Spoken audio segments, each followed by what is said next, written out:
How do you define your thought leadership? That's a really big question for content creators and aspiring thought leaders.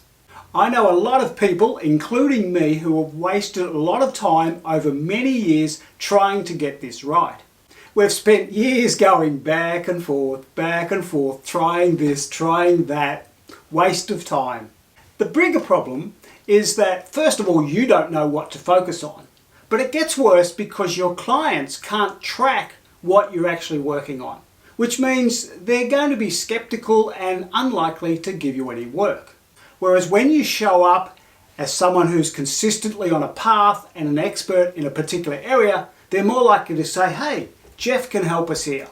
Even worse is the feelings inside when you're not seen and heard. You've got a lot to offer, but no one seems to be picking up your ideas. Yes, I've been there, done that, felt that. It doesn't feel good being invisible. And the problem is we've made it more complex than it needs to be. In this video, I'll share 3 simple ways that you can define your thought leadership so you can stay on track and your potential clients can know what you're actually working on so they're more likely to buy from you. In our previous video, I asked the question, do thought leaders need mission statements? And from my research from over 25 world-class thought leaders, the resounding answer was no. Which begs the obvious question, what did they use to define their thought leadership, their area of study or expertise? And how did they inspire themselves and decide what to work on? I identified 3 simple ways that they do this. Here they are. Our first strategy comes from one of my heroes. You'll probably guess this because I've referred to him in a number of videos. It's Cal Newport. On his website, he says he's interested in, I write about the intersection of digital technology and culture. I'm particularly interested in our struggle to deploy these tools in ways that support, instead of subvert, the things we care about in both our personal and professional lives. The key word here is struggle. He's exploring the tension, the wrestle, the fight between what people want and what they don't want. And a struggle is always a struggle between 2 things. If I'm simply lying on the couch watching Netflix, there's not a lot of struggle in that. So a struggle is swimming against the tide. It's riding or walking up a hill. It's that challenge in business of earning good money, but doing things that you love as well. So what are the competing forces? What is it a struggle between? In Star Wars, it's a struggle between light and dark. In Batman, it's a struggle between good versus evil. And in sport, it's a struggle between victory and defeat. It's what you want and what you want to avoid. I think of it as a struggle sandwich. You want victory to achieve your goal, and you need to defeat enemies or obstacles along the way. But most of the time, we're in that mushy piece in the middle, the struggle. We're trying to get to victory. We're trying to avoid defeat. We're trying to win the next step. We're trying to overcome an obstacle. That's where most of our lives are spent. So the question is, what do you struggle with? And also, what do your clients struggle with? For me, my career has been a long struggle of how do I design, build and sell my ideas? How do I earn a living from the ideas in my head? Along the way, I've had lots of successes, made lots of mistakes and struggled a lot in the middle. But this is also where my expertise is. I know some of what helps us win. I know some of the things we need to avoid, and I know what it takes just to stick at things along the way. Lots more for me to learn, but engaging in the struggle and having wins, having losses is actually where my experience and my expertise come from, and that's why clients come to me, so they can avoid some of the mistakes and tap into some of the ways to succeed more quickly. To work out your thought leadership struggle, take a moment to reflect on your career. What have been the consistent struggles, challenges, and obstacles that you've had to overcome along the way? And the flip side of this is, what have been the struggles, challenges, obstacles of the people you've worked with?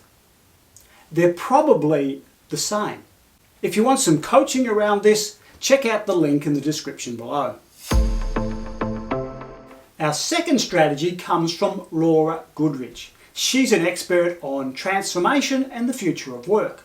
On her website, she lists 3 things she cares about the most, and they are future-focused thinking, transforming amidst turbulent times, and understanding the trends of change. And essentially, for all of us, there are 2 things we fundamentally care about. The first is the problems that we want to overcome. These are where there's something wrong and we want to fix it. For instance, climate change, hunger, war, broken down cars, and poor performing managers. On the other side of the curve, we have possibility. This is how the world could be. For instance, you could have a fleet of electric vehicles that cost you nothing to run. You could teach a bunch of parents to be inspiring leaders so they can set up their kids to be successful in life. Or you could write a book so that you leave a legacy about the ideas you've developed through your work experience. The more distinct you can define these, the easier it will be for you to focus on your work and for your clients to see what you've got to offer and how you can help them. And you also want to avoid the bottom of the curve here. It's a bit of a slippery slope when you step away from your ideal problem to solve or your possibility and start falling into the middle. You start to become beige and generic and not really standing out. So you don't want to be invisible to your clients or potential clients. And that's why this is the care curve. To help you define what you care about, do another review of your career. In this case, take a look at all the projects you've been part of and look for the things that have been inspiring or important to you about those projects. And then look at the other side of that from the client's perspective or the stakeholder's perspective or your manager's perspective and see why it was important to them. What did they care about such that they ran that project?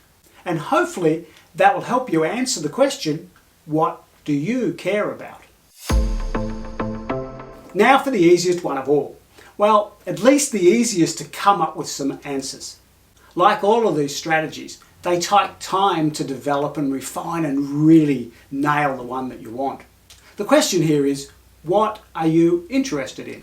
For instance, Dan Pink is interested in and writes books about business, work, creativity and behaviour.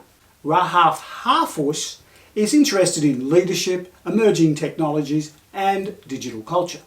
For me, it's ideas, leadership and strategy. But the interesting thing is not the individual components. It's how you put them together.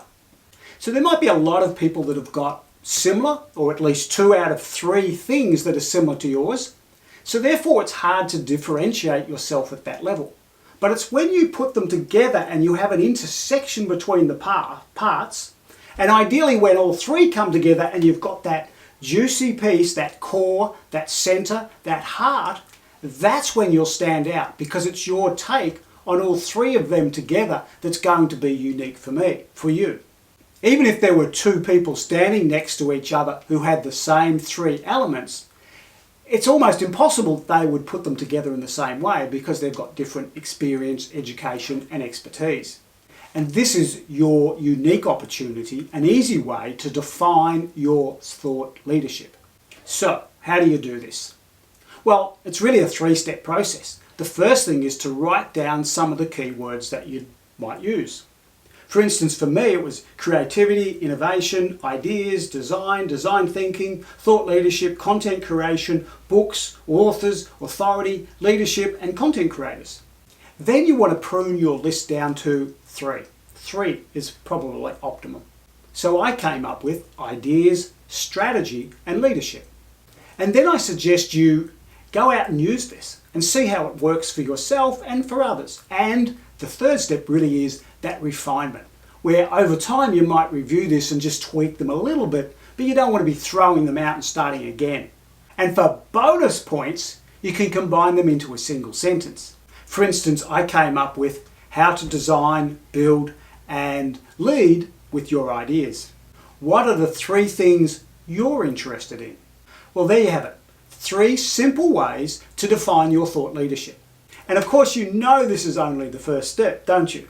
Yes, it's important to define your thought leadership area of expertise, But that's only the first step. You actually have to do something about this. You actually have to create a body of work, something to focus on, and kind of that body of work so your potential clients can see who you are and what you can provide for them. And in the next video, I'll talk to you about how to translate your area of expertise into real-world results.